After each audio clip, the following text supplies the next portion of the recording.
para que el sufrimiento o el dolor sea menor. Sabemos que hay mucha gente que acaba de perder a sus seres queridos por una situación o por otra o por el COVID.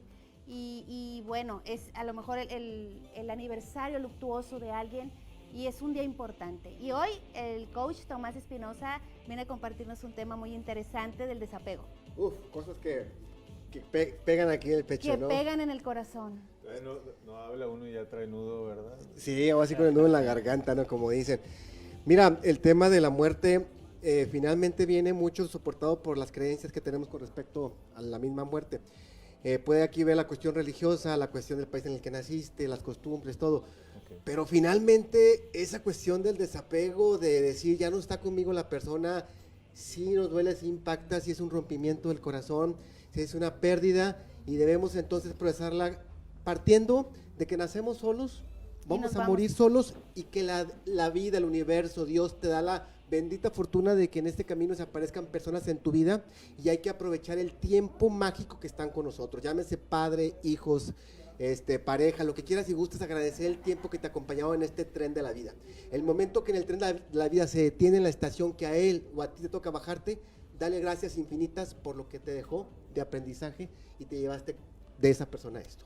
Sin duda, coach. Y algo importante que hay que mencionar, y sobre todo me gustaría saber lo que opinas, porque hay mucha gente que en este camino lo que sucede es que piensan que al hablar de desapego es olvidar a la persona y no tiene nada que ver una cosa con la otra, jamás se va a olvidar, sobre todo si es una persona a la que amamos y queremos muchísimo. Sin embargo, el desapego tiene que ver con el poder soltar el sufrimiento de la partida de la persona, entiendo. Claro. Porque no se trata de olvidar a la persona, no hablar de ella, no recordarla. No, esto es un tema completamente distinto. Al contrario, nuestra costumbre de los altares de muertos es precisamente eso, de venerar. Exacto. De poder entonces dar gracias a la persona que estuvo contigo, ¿no? Y el desapego precisamente radica en eso, en reconocer lo que la persona te dio, en honrarla y agradecerla, precisamente para que el dolor se convierta en una emoción distinta. Sin duda. Porque entonces si yo quiero olvidar, y entonces vienen las emociones de nostalgia, entonces logro difícilmente que mi corazón sane. Claro. Y emigre a una posición diferente. Pero una cosa, Tomás, yo creo que cada persona vive el duelo de manera distinta, ¿no? Hay personas que poniéndole altar, en mi caso en lo personal así es, poniendo un altar a una tía tan querida que siempre estuvo muy cerquita de mí, murió ya hace muchos años, poniéndole altar para mí era una manera de sentirla cerca y eso a mí me reconfortaba y me reconforta. Hay personas que tal vez esto no les reconforta, tal vez tengan otra personalidad y digan, yo quiero sacar toda la ropa, todas las cosas de mi ser querido que ya no está aquí y esa es una manera tal vez para ellos ideal, pero para otros ahora sí que depende, ¿no? Sí, depende mucho el proceso precisamente de honrar es distinto y varía de persona en persona. Como tú dices, hay gente que puede venir, no solo un altar, a lo mejor la fotografía que tienes ahí, es más, hay gente que se queda con las cenizas en su casa, de la persona en su casa, en su sala, y es una manera de entonces honrar la presencia. Como hay gente que decide separar de lejos estas cenizas y de esa manera pone esa distancia. Cada quien debe de definir cuál es el proceso, la estrategia para honrar a esa persona que ya no está contigo. Pero ojo y vuelvo insistiendo, agradeciendo infinitamente lo que la persona contribuyó para la evolución tuya como persona. Exacto. Y reconocer que somos transitorios todos. Sin duda. Todos. Ciertamente es que hay muertes muy dolorosas, muertes que no te esperas y esas son las que más pegan. Las una repentinas. Enfermedad, la repentina, exactamente, cuando la persona está enferma y sabes que va a fallecer y es más, no que desees, pero sabes que ya la persona necesita un descanso, esos duelos son más tranquilos o más llevaderos, pero la repentina, los accidentes, ahora lo del COVID, que de repente estás hoy, mañana te meten al hospital, te entuban y ya no saben de ti, son las que tienen un proceso más complejo de que trabajar. Ni siquiera te puedes que despedir. Ni siquiera te puedes despedir. Esos son los duelos que se están viviendo hoy en día muy complicados y llevan otro proceso, ¿no? Exactamente, igual como los duelos de los padres que pierden hijos, porque en el concepto tradicional, pues primero se va el hijo, primero se va el padre que el hijo, y cuando se te va el hijo, ay caray, entonces esta parte de entender que el hijo fue una parte del proceso de tu desarrollo como ser humano y que ahorita pues va a migrar a otro nivel espiritual o de existencia, como tú quieras llamarlo. Coach, ¿y la gente puede llevar un proceso, en este caso contigo, para ir? No es fácil tener ese entendimiento, o sea, digo, sobre todo, por ejemplo, temas como este de como padre, yo, por ejemplo, siempre digo, no me imagino, o sea, el dolor no te lo imaginas. Un dolor de ese tipo. Entonces, hay un proceso que se va llevando, en este caso contigo, que tú los vas guiando en cómo poder soltar esa parte. Sí, terapéuticamente acompañamos a la persona precisamente para incorporar creencias diferentes. Ok.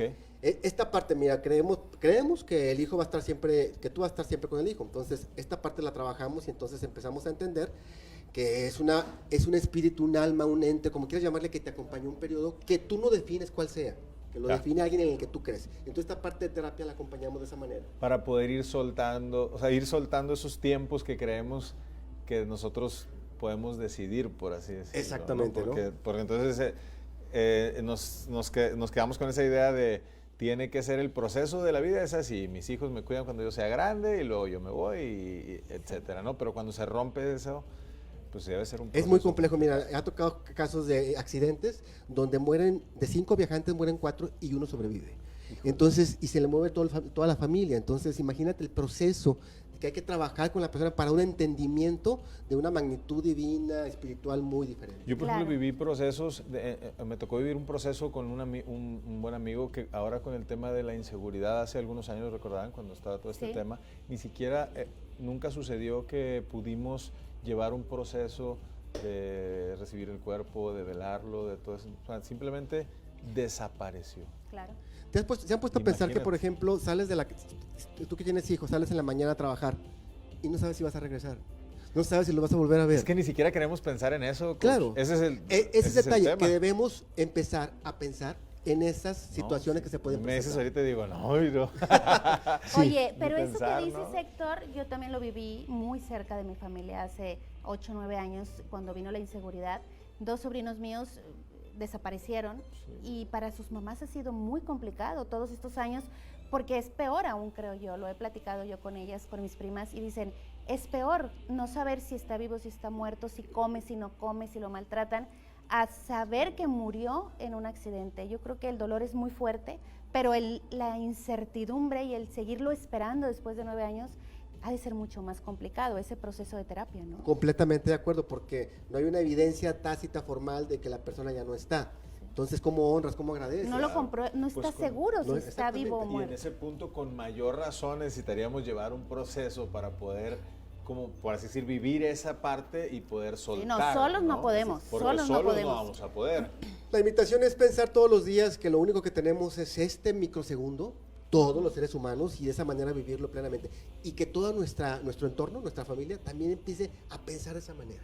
¿Qué tan cierto es, ya para terminar esta parte, porque vas en 2, ¿verdad? Vas a estar 2 veces con nosotros, ya nos dijeron, qué padre. Para que la gente empiece a escribir y nos pregunte cosas, ya te comprometí, ya te tienes que ir. ¿Qué tan cierto es que el tiempo todo lo cura? Que el dolor un día se va a calmar, que al paso de los años te acostumbras a vivir sin esa persona tan querida. ¿Qué tan cierto es? Es muy cierto, porque lo que pasa es que a través del tiempo vamos incorporando, vuelvo a insisto lo mismo, nuevos pensamientos y creencias que van supliendo las anteriores. Y entonces puede ser que a lo mejor llegue otra persona, tú emigres a otro tipo de actividades, y entonces no que desaparezca por completo, pero llega a tener un grado de importancia menor que la... Yo creo que el sufrimiento lo haces a un lado y solo te quedas con el dolor y aprendes a recordar, ¿no? Así es. Aprendes a recordar sin dolor. Así es.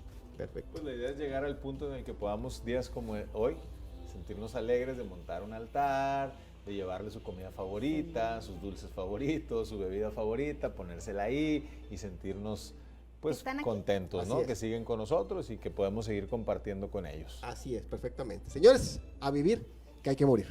Exacto, a vivir que hay que morir.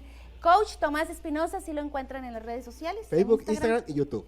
Bueno, pero ¿te quedas con nosotros? Claro que sí. Para platicar más al ratito de este interesante tema. Continuamos con más. Vamos un corte y regresamos porque Gaby Torres nos tiene una sorpresita. Sorpresona. Qué padre.